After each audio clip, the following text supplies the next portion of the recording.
Here we go. Wish me luck. This is such fun. It's a way of putting scrap stitches into the middle of your knitting that you're going to cut up later, which sounds absolutely terrifying, I know, but we're going to take it slowly and you'll be absolutely fine.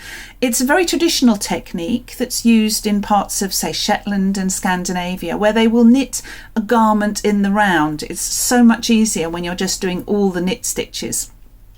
So they would sew what looks like a jumper with these scrap stitches, and then they'll cut it open to make a cardigan. You can see this is a cardigan I've made, and inside where I've cut the stitches, I've hidden them under this beautiful ribbon, and it's all perfectly secure. Another way of coping with your steek stitches, making sure they stay okay, is this mug cozy here. You can see I've picked up, after I've cut it, I've picked up stitches here and knitted round to encapsulate the steek stitches. Now, when you think about cutting your knitting, it can be really rather scary because we're all used to keeping an eye out for dropped stitches. But if you think about the construction of knitting, you're knitting horizontal rows, aren't you? So if you cut on the horizontal, then of course everything would fall apart, but we're going to be cutting on the vertical, so you're just clipping each row and it shouldn't fall apart. So you can see here I've got, these are my scrap or steek stitches. There are 5 of them. 1, 2, 3, 4, 5. If I'm doing a garment, I would tend to put 7 in. And some patterns, they alternate the colours, so you get like a bird's eye effect like this here. But I prefer to do my steek stitches in columns because then it's easier for me to see where I'm going to cut. I'm going to cut right up this middle dark green stitch here. There are several ways of preparing a steek so that your stitches don't unravel. Some people take a sewing machine, do 2 rows of sewing down each side before they cut it. Some people hand sew it, and I'm going to show you 2 techniques. The first is crocheting to secure the stitches, and the other one is felting. So this sample was knitted on 4mm needles. So when I do my steek, I prefer to go down to, say, this is a 3mm hook, because I want the crochet, the double crochet that I'm going to do, I want it to be really nice and tight. And the other thing I do is I use, this is a mercerized cotton. Oops, there we go. This is a mercerized cotton, so it doesn't have much give, and that's going to help secure the stitches as well. So off we go. So there's my end. So I'm aiming, that dark green is my middle stitch. Let me just check. Yeah, that's it. So if I bend it in half, I am going to crochet all the way up across 1 green and 1 orange stitch. Can you see that? That's what I'm going to do. So first of all, I am going just to secure the yarn just with a slip stitch. There we go. So I'm going, the first couple of rows are just orange, so I can see where I'm going. I'm going into that and into that. So there we go. I'll go through there, and then I'm just going to do a double crochet like that. So again, I'm going across the columns. You see that? Okay, now it becomes easy because I've got 2 colours. So you can see there, I've got a green and I've got an orange there. Just going to go across there. Green and orange.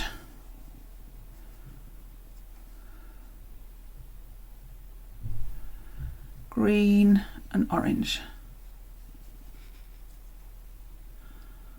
And I'm just going to go all the way along until I get to the other end. The reason I tend to teach this with a mug cozy is because if your first ever steek is for a cardigan or a garment, and you mess it up, that is completely heartbreaking.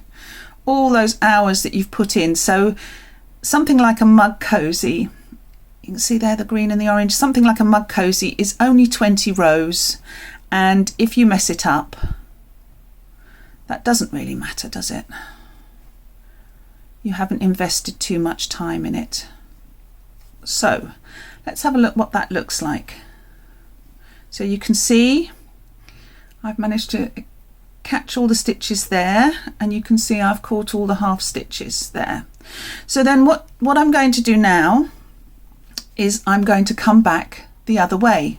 So coming back the other way, I'm securing again just with a slip stitch, and this way coming back again is a bit easier to see.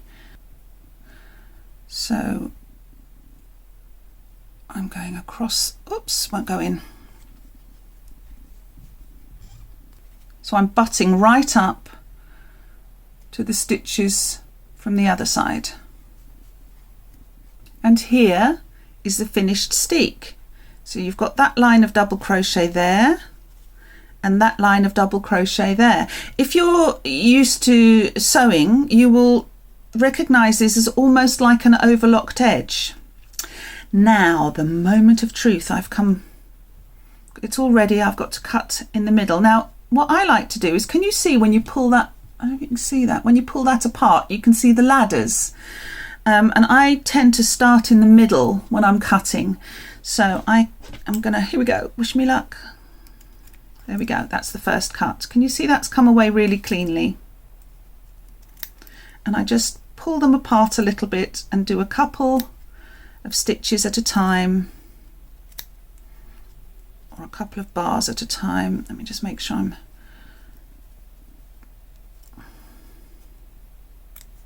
there we go. Oh, got a little thread there. And then turn it round, go back to the middle and pull it out again so I can see where to cut.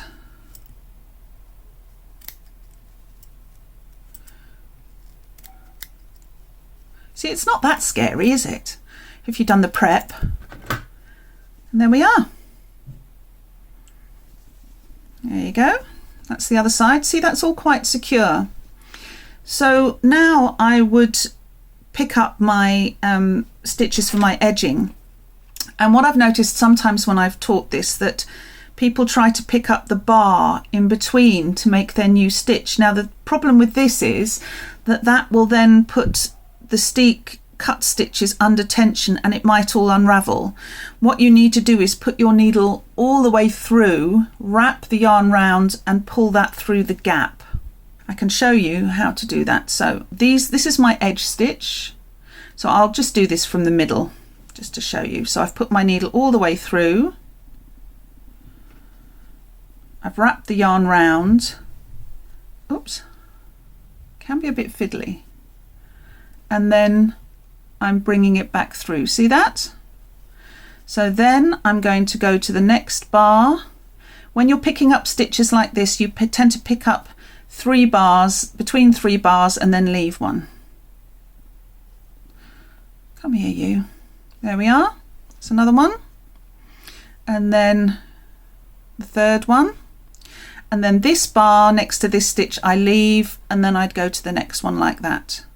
So you see that's just picking up yarn from the back. And what it also does is if you're doing a border that comes round and you have to sew it back in, it's giving you some really nice little markers of where to sew your knitting. So that's how I would recommend picking up the stitches. The other method of securing your steek stitches is to felt them. And actually, I think this is my favourite one. So I'm just going to, this is a felting brush, or you can use a felting mat. And these are little felting needles. Let me try and push them back so without hurting myself. And what that does is by felting the central stitches, it stops them from running. There we go. You can see that there. Oh, maybe a bit further down. It would be easier obviously on a garment because you've had more space. So again, I need to find my center stitch, which is this orange one here in this case. Let me do that with this This is the orange one. This is the edge of my pattern. 1, 2, 3, 4, 5, the edge of the pattern. So it's this central orange that I want to felt. So basically, you just go up and down like that. This is such fun. Now you can check if it's felted enough by just peeling. Can you see that's gone all fuzzy there? See that fuzz there? So it's working, but I still think I'd like to give it a little bit more before I cut it. I just want to be completely sure that it's not going to come apart.